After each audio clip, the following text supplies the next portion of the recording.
welcome back to another Founding Friday. When I first had the idea of Founders Fridays, I didn't even know if anybody would watch them. And they are some of our highest rated shows that we have had, our highest rated Fridays out of my whole time in television. America is hungry for the truth that they never learned. And the idea is pretty simple.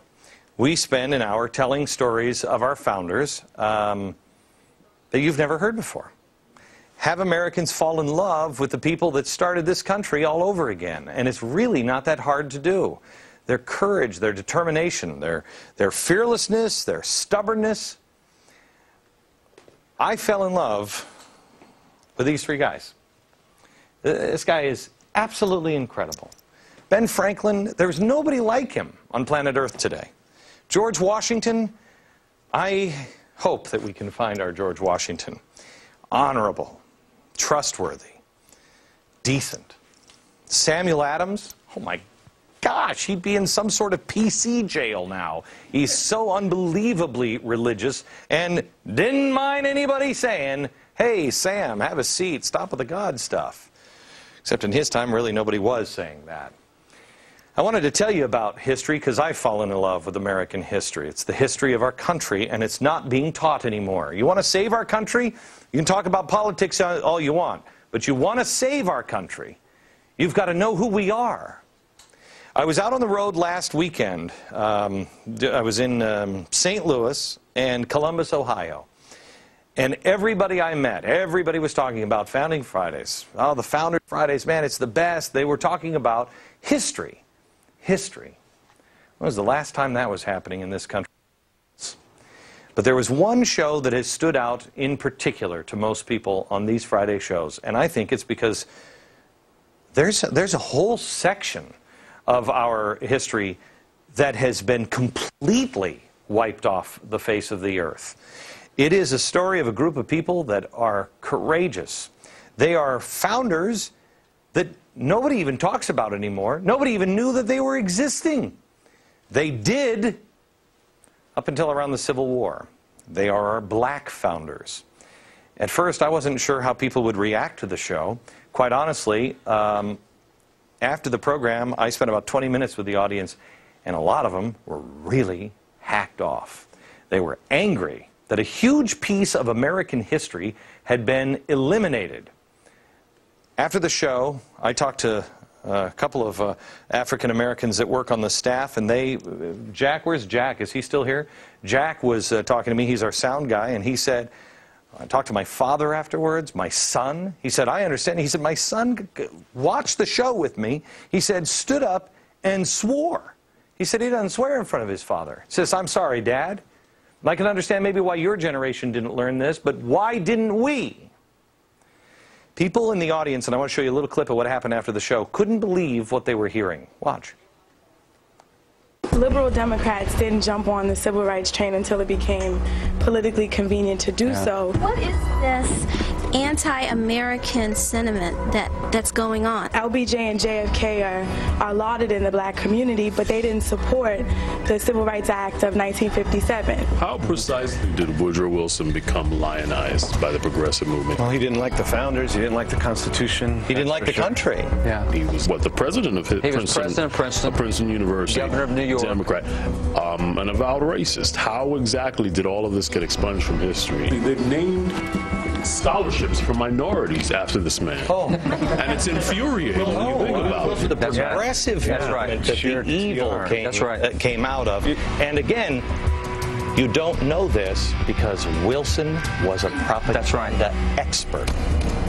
On Crispus Attucks, he perhaps was the first American killed in the Revolutionary War. And we don't know, most people don't know that. He was a black man. He's the only one from the founding era that I've seen taught in public textbooks for the last 40 years, is Crispus Attucks.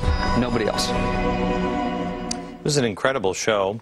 I'm going to spend some more time learning about our black founders and restoring this part of history. All this summer, you are going to learn things. You are going to learn things that I am convinced will change the course of this country. We are going to set history right again, find out who we really, truly are. So much of our differences will be erased So many of the problems that we face now, we don't have to face. Things have been erased to separate us. This is a book that I want you to pick up, American History in Black and White. It's been now on the Amazon bestseller list for a while, since that show. David Barton is here. He's the founder and president of Wall Builders and author of American History in Black and White. And David, I have to tell you, I was reading this book. It's an easy read, and it really only scratches the surface. But I have to tell you, I was ashamed of myself. I started to read this, and I saw this. This is a Thanksgiving sermon, preached January 1st, 1808. And so I'm reading this sermon. Who is it given by, David? Absalom Jones, the Reverend Absalom Jones. Who is he? He is a black founder. He is the first black Episcopal bishop. He is the guy who served with signer of the Declaration, Benjamin Rush, to treat the yellow fever epidemic of 1793, probably the first black trained physician trained by signer of the Declaration. But that's really, if I'm not mistaken, if I remember right, really an amazing physician as well. He was. He and Richard Allen both. It was an amazing thing when that yellow fever epidemic of 1793 hit. Philadelphia was where it hit. That was the national capital. You had President Washington there. You had the House, the Senate. It hits. Nobody knows what causes yellow fever back then. Who knew that it was mosquitoes? 40,000 people in town. It killed 4,000 people. So 10% of the population. Doctors don't know what caused it. You got dozens of doctors in Philadelphia. They all left town except Dr. Benjamin Rush. He said, God called me to serve in medicine. I'm not leaving because it's dangerous. The other two guys that stayed were two black preachers, Richard Allen, Absalom Jones. Those three guys took care of 30,000 folks in Philadelphia themselves. On top of that, Absalom Jones and Richard Allen would bury up to 120 folks a day that died as a result of yellow fever. Everybody else has left town. I mean, they're gone. All right, so now wait a minute. Richard Allen was also, he was a preacher at a white church, right? A mega church. A mega church. He would preach to 2,000 whites at a church in Philadelphia. Again, give me the year. This is about 1790s. Okay. How many here in the audience have been led to believe that in the 1790s, blacks and whites hated each other, it was slavery, right? And how many people, raise your hand, how many people said, look at that. Yeah. Look at that. Yeah. We just hated each other. Yeah. Actually, the truth is, with Richard Allen, this mega preacher, he tried to segregate. Yeah. Tell me the story. In the 1790s, he proposed having a black denomination. And both whites and blacks said, we don't want to do that. No, we want the integrated stuff. We don't want separate denominations.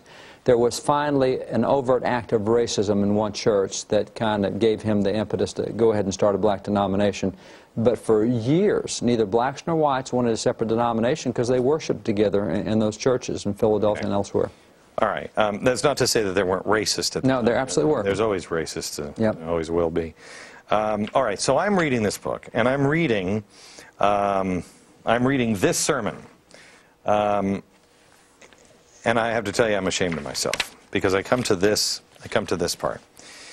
In behalf of our brethren, it becomes us this day to offer our united thanks. Let the song of angels, which was first heard in the air, the birth of our Savior, be heard on this day in assembly.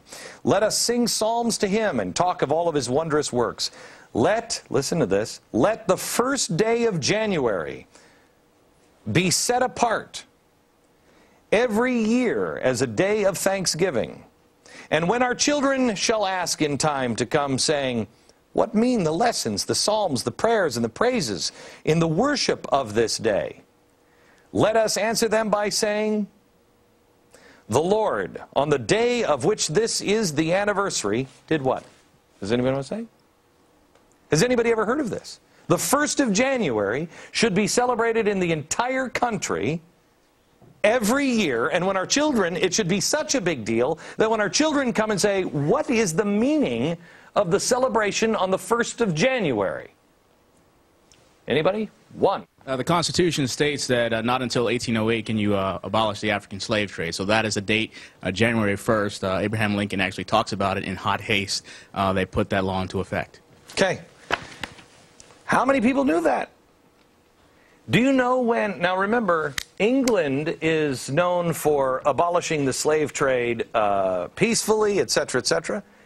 They did it in 1807. They didn't abolish slavery just the trade of slaves, in 1807. We did it in 1808. They beat us by a year, but David,